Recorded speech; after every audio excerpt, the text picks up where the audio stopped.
लोग ने बेसिकली देखा 6 फंक्शन है। कितने फंक्शन? 6 फंक्शन। आप बोलेंगे मेरे साथ में। सबसे पहले number 2, number 3, number 4, number 5, number 6। आपको लगता है इसमें से कोई भी एक फंक्शन छोड़ सकते हैं?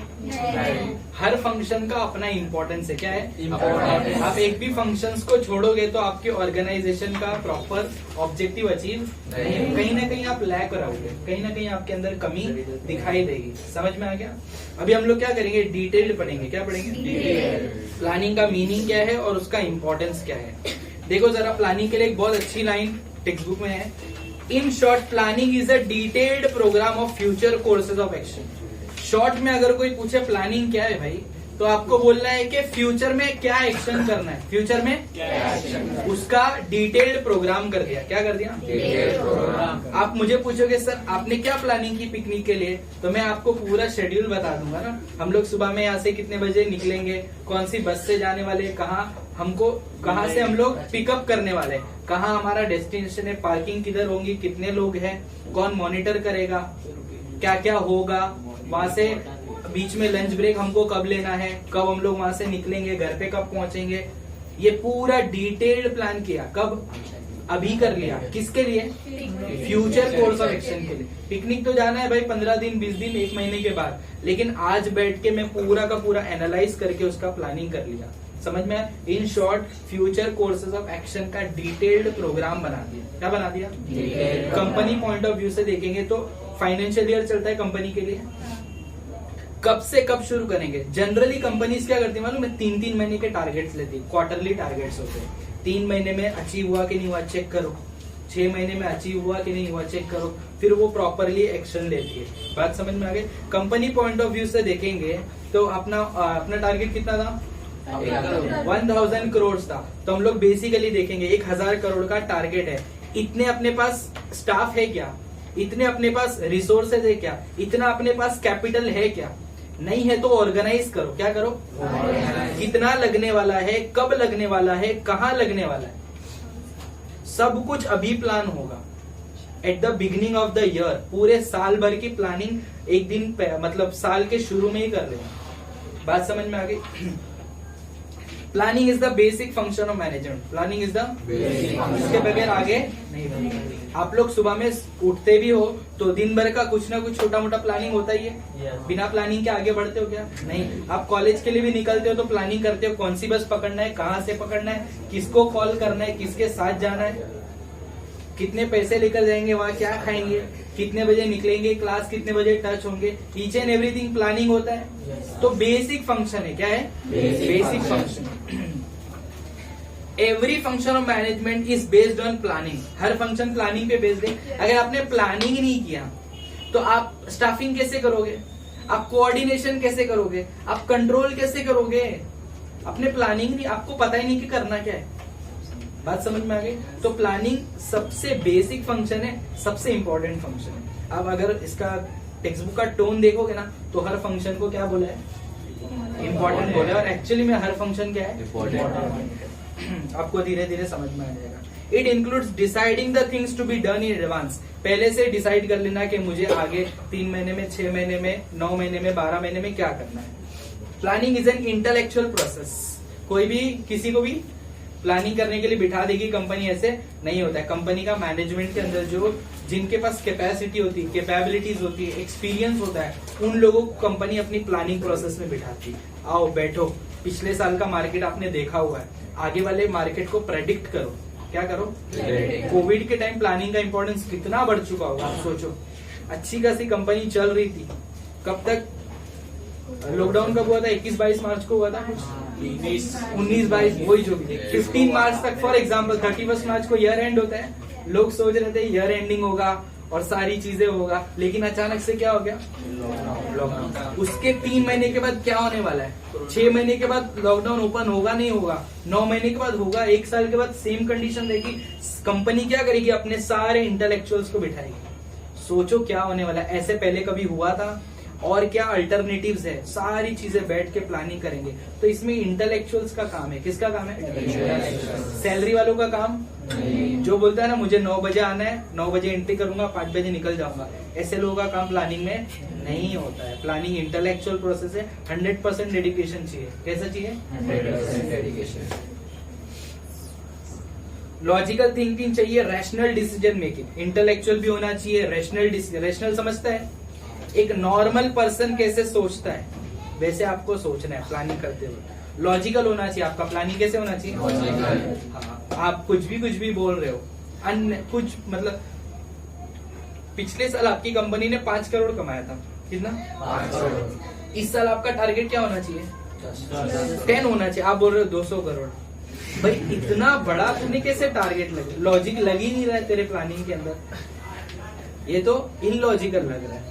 10 करोड़ बोलेगा तो तेरे रिसोर्सेस को डबल करना पड़ेगा, स्टाफ को डबल करना पड़ेगा, स्टोर्स तुझे बढ़ाने पड़ेंगे, वो समझ में आता है। लेकिन तू कितने नंबर ऑफ 200 करोड़ बोल रहा है, 5 का 200, थोड़ा इलॉजिकल लगता है। समझ में आ गया? तो प्लानिंग में सारी चीजें लॉजिकली होनी चाहिए। Designing a proper planning and implementing accordingly is the key of achieving the objectives of an organisation.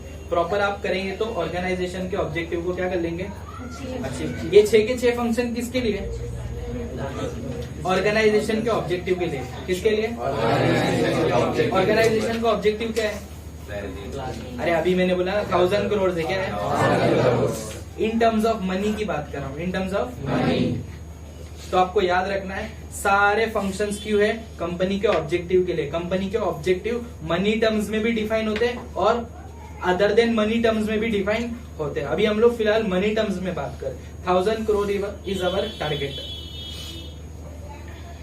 Importance में आ जाएंगे। किस में आ जाएंगे? इंपॉर्टेंट। पहला पॉइंट क्या है?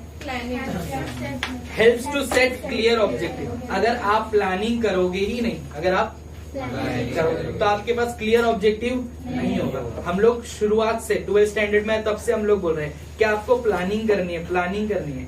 क्या प्लानिंग कर रही है कि आपका पूरा साल कैसे जाएगा, कौन से टाइम पे कौन सी चीज कंप्लीट होगी, कौन से टाइम पे क्या चीज पढ़ना है, सेल्फ स्टडी कब करना है, टेस्ट कब लेना है। समझ में आ रहा है? इससे आपके ऑब्जेक्टिव्स क्लियर हो जाएंगे। क्या क्लियर हो जाएंगे? आपके माइंड में है कि मुझे 90% अचीव करना है। कितना? 90 प्लस अचीव करना है। तो आपने ऑब्जेक्टिव डिसाइड किया, उसके हिसाब से प्लानिंग हो जाएगी, उसके हिसाब से प्लानिंग हो जाएगी। तो it helps to set clear objective. पहला पॉइंट क्या है? Number 2 provides path of action. Number 2 क्या है? आपने प्लानिंग ही नहीं करी है तो आपको कैसे पता चलेगा कि कौन सा एक्शन लेना है? फॉर एग्जाम्पल, अगर मैंने पिकनिक का कोई प्लान नहीं किया, एक दिन पहले बोल दिया कि कल पिकनिक जाना है, सब लोग जमा हो गए, कैसे जाना है नहीं पता है, कहाँ से जाना है नहीं पता है, कहाँ जाना है वो भी नहीं पता है, तो ये प्रॉपर हो पाएगा? नहीं हो पाएगा। अगर मुझे चीज पता है, मैंने पहले से प्लानिंग किया हुआ है, तो मेरे पास प्लान ऑफ एक्शन होगा। मुझे क्या करना है, कौन से टाइम पे बच्चों को बुलाना है, कौन से टाइम पे बस को कॉल करना है, कौन से टाइम पे रिसोर्ट वहां पर पहुंचना है। समझ में आ रही? तो कोर्सेज ऑफ एक्शन कैसे होगा? जब आप प्रॉपर प्लानिंग कर पाओगे। प्रॉपर प्लानिंग नहीं है तो कोर्स ऑफ एक्शन आपके पास नहीं होगा। नंबर 3 क्या है? Planning improves performance. जो बंदा प्लानिंग करता है ना, उसका परफॉर्मेंस डेफिनेटली इंप्रूव होता है as compare to the person who is not planning at all. अगर आज के टेस्ट के लिए आपने प्रॉपर प्लानिंग की होगी, आपका टेस्ट डेफिनेटली इंप्रूव होगा। अगर कुछ स्टूडेंट्स ने बोला कि देख लेंगे यार, टेस्ट में जाके देखेंगे, जो होगा देख लेंगे, उनका definitely as compare to plan, जो बच्चे ने प्लानिंग किया है वो सही टेस्ट नहीं होगा। अगर कंपनी ने पहले से डिसाइड किया कि 1000 करोड़ मुझे अचीव करना है, तो कहीं ना कहीं अगर लैक भी हुआ तो 800 करोड़ 900 करोड़ तक तो अचीव होगा। अगर कंपनी ने कुछ भी प्लान नहीं किया तो साल भर करेंगे क्या? किसको फॉलो करेंगे? कौन से टारगेट को फॉलो करेंगे? तो विदाउट प्रॉपर प्लानिंग आपके पास आपका परफॉर्मेंस इंप्रूव नहीं हो सकता। परफॉर्मेंस इंप्रूव बोलो पहले 3 point.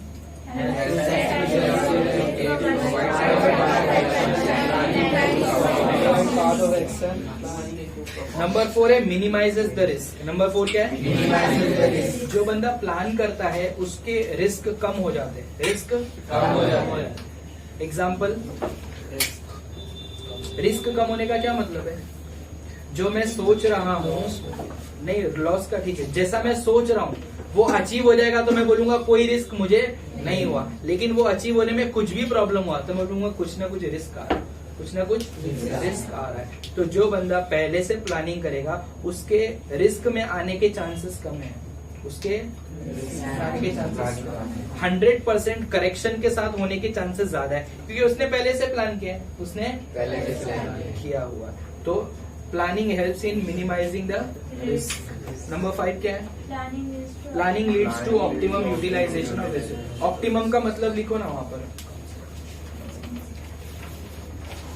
Minimum input maximum output. Optimum का मतलब है कम से कम इनपुट में ज्यादा से ज्यादा आउटपुट प्रोड्यूस करना। मिनिमम इनपुट मैक्सिमम आउटपुट लिखा आप लोग ने? Yes sir. लिखे? Minimum input maximum output. अगर आपने प्लानिंग नहीं किया तो आपको पता ही नहीं है कि कौन सी चीज कैसे करना है। अगर मैंने प्लानिंग किया हुआ है तो मुझे पता है कि ये प्रोडक्ट बनाने के लिए 5 kg लगता है। कितना लगता है? 5 kg का अगर मैं इनपुट डालूंगा तो उसमें से 4.5 kg का आउटपुट निकलेगा, आधा किलो लॉस हो जाता है। लेकिन आपने प्लानिंग ही नहीं किया तो आप कोई भी अमाउंट डालोगे, कुछ भी बाहर आएगा, आपको पता ही नहीं चलेगा कि प्रॉपर इनपुट क्या होना चाहिए था, प्रॉपर आउटपुट क्या होना चाहिए। ये इनपुट का एग्जाम्पल है। वैसे ही अगर आपने सोचा है कि मुझे इस साल इतना इतना सेल अचीव करना है, आपने प्लानिंग ही नहीं किया तो आप कितने एम्प्लॉइज रखोगे? आपके पास कोई आइडिया नहीं है। आपने ज्यादा भी रख लिए तो प्रॉब्लम हो जाएगी, कम रख लिए तो भी ज्यादा रख लिए कॉस्ट बढ़ जाएगा, कम रख लिए तो आप अपना टारगेट अचीव नहीं कर पाओगे। तो रिसोर्स का मैक्सिमम यूटिलाइजेशन नहीं हो पाएगा। कब? जब प्लानिंग नहीं होगी। जब प्रॉपर प्लानिंग होगी, कौन सी चीज कब करना है, किससे करवाना है, तो प्रॉपर यूटिलाइजेशन होगा रिसोर्स का। और वो वर्ड क्या है? Optimum utilisation. क्या है?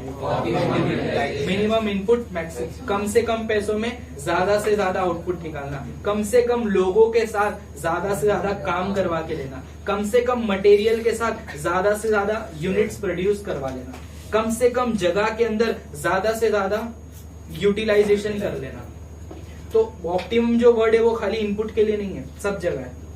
समझ में आ रही है बात? कम से कम जाना और ज्यादा से ज्यादा बाहर आना। इन मिनिमम इनपुट मैक्सिमम आउटपुट। आप 2 घंटा बैठ रहे हो लेकिन आपने 4 घंटे की जितनी पढ़ाई कर ली, तो मैं बोलूंगा ये बच्चा ऑप्टिमम है। कैसा है? एक बच्चा 6 घंटा बैठ रहा है, 2 ही घंटा आउटपुट निकल रहा है, मतलब 6 घंटे में 4 आंसर पढ़ा। मैंने बोला भाई 6 घंटे में 4 आंसर पढ़ा, ये 4 आंसर तो 2 घंटे में भी हो जाएंगे।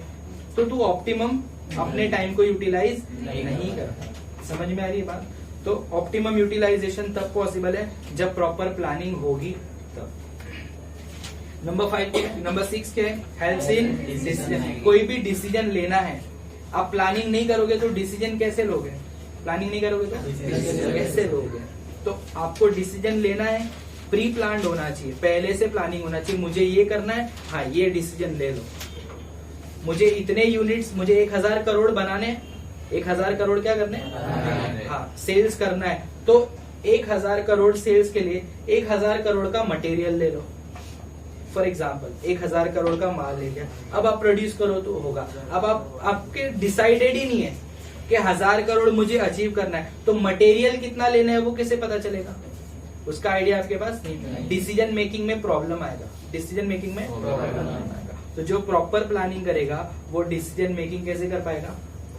इजीली कर पाएगा। नेक्स्ट पॉइंट है useful in setting the standards for controller.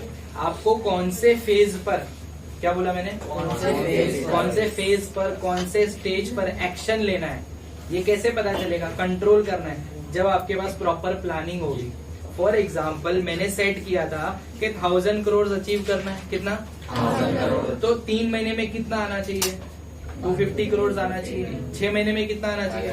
500। 9 month में 750 और 12 मंथ में 1000। अगर मुझे 6 महीने के अंदर पता चला कि 400 करोड़ ही हुआ, 100 करोड़ पीछे चल रहे हैं, तो मैं क्या करूंगा?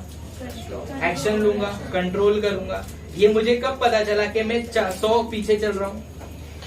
जब मैंने 500 की प्लानिंग की थी ना, 1000 की पूरे साल की, 6 महीने की 500 की, तो मुझे पता चला कि 6 महीने में 500 होना चाहिए था। ये मेरी प्लानिंग थी और एक्चुअल में कितना हुआ? 400। अब मुझे एक्शन लेना पड़ेगा। तो ये कंट्रोलिंग करना, एक्शन करना तभी पॉसिबल है जब आपके पास कुछ प्रॉपर प्लान होगा। प्रॉपर प्लान नहीं है तो आप एक्शन नहीं ले सकते। आप बोले 400 करोड़, आपने तो कुछ प्लान ही नहीं किया था, 400 चलेगा, लेकिन जिसने प्लान किया था उसको पता चलेगा ना। फॉर एग्जाम्पल आपने सोचा था प्रीलियम्स के अंदर कि मुझे 80 में से 70 आना चाहिए, ये आपने प्लानिंग किया था, आपका आया कितना 65 आया, तो आप 5 मार्क्स के लिए और क्या करोगे, एफर्ट्स। आपने कोई प्लानिंग नहीं की, देख लेंगे 55 आ गया, 50 आ गया, 60 आ गया, तो आप बोलोगे ठीक है ना, मैंने तो कुछ सोचा ही नहीं था। तो कौन सा बच्चा आगे चलेगा, जो प्लानिंग किया था, उसने जो टारगेट किया था उससे पीछे चल रहा है तो वो एक्शन लेगा। अगर उसके ऊपर चल रहा है, 70 सोचा था 70 आ गया, तो वो खुश रहेगा, अपने एक्शंस को कंटिन्यू रखेगा, चलते रहो। और उससे ज्यादा आ गया तो भी और अच्छी बात है, समझ में आ गया। तो ये तभी पॉसिबल है जब आपके पास प्रॉपर प्लानिंग है। नंबर 8 क्या है, फैसिलिटेट्स कोऑर्डिनेशन ऑफ। इसमें यहाँ पर कोऑर्डिनेशन का इंपॉर्टेंस है, किसका है। फॉर एग्जाम्पल अगर मैं पिकनिक का प्लान ही ना करूं, पिकनिक का प्लानिंग ही नहीं करूं, तो मैं मॉर्निंग में जाकर पहले किसको बोलना है पता ही नहीं है मुझे। और अगर मैं प्लानिंग कर रहा हूं तो मुझे पता है कि सबसे पहले मुझे बस वाले को तैयार करना है, नंबर 2 मुझे स्टूडेंट्स को तैयार करना है, नंबर 3 मुझे टीचर्स को तैयार करना है, नंबर 4 मुझे ब्रेकफास्ट लंच सारी चीजों को कोऑर्डिनेट करना है, सारी चीजों को कोऑर्डिनेट। ये मैंने पहले से प्लान करके रखा था, 7 बजे इसको कॉल करना है, 7:15 को इसको, 9:30 बजे तक हमारी बस यहाँ से निकल जानी चाहिए। अगर आपने proper timing wise, person wise planning नहीं किया तो आप क्या करोगे, लैक हो जाओगे, कहीं ना कहीं आपको देर हो जाएगी, लेट पहुंचोगे और प्रॉपर चीजें नहीं चलेगी। ऐसे ही कंपनी के अंदर भी होगा, आपने जो प्लानिंग किया उसका कोऑर्डिनेशन करने के लिए प्लानिंग होना जरूरी है।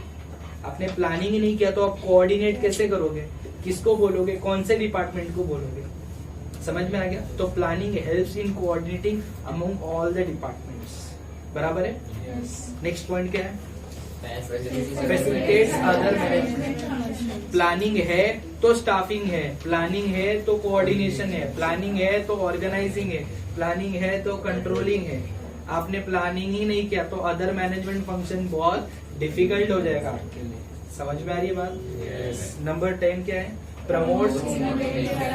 जब आप प्लान करने बैठोगे तो आपके दिमाग में नए नए आइडियाज आएंगे, क्या आएंगे, जैसे मैं पूछ रहा हूँ कि पिकनिक के लिए कहाँ जाना चाहिए, तो बहुत सारे लोगों ने आइडिया दिया, कब जाना चाहिए लोगों ने आइडिया दिया, क्या होना चाहिए वहां पर लोगों ने आइडिया दिया, तो मुझे कितनी सारी नई चीजें पता चली। तो प्लानिंग हेल्प्स इन जनरेटिंग आइडियाज, वैसे ही आप एक बिजनेस के लिए बैठे हो, आप सोच रहे हो ये प्रोडक्ट लॉन्च करना चाहिए नहीं करना चाहिए, बोल रहे नहीं अभी मत करो, दिवाली आएगी, दिवाली के टाइम ऑफर रखेंगे। तो मुझे एक आइडिया मिला, अच्छा हाँ इसका पॉइंट सही है, अभी कोविड गया, लोगों की फाइनेंशियल कंडीशन ठीक नहीं है, नया प्रोडक्ट अभी लॉन्च मत करो, अभी एग्जिस्टिंग चलने दो, प्राइस को थोड़ा घटा दो, प्राइस को थोड़ा बढ़ा दो, XYZ जो भी आपकी स्ट्रेटेजी है। तो प्लानिंग करोगे तभी तो आइडियाज जनरेट होंगे।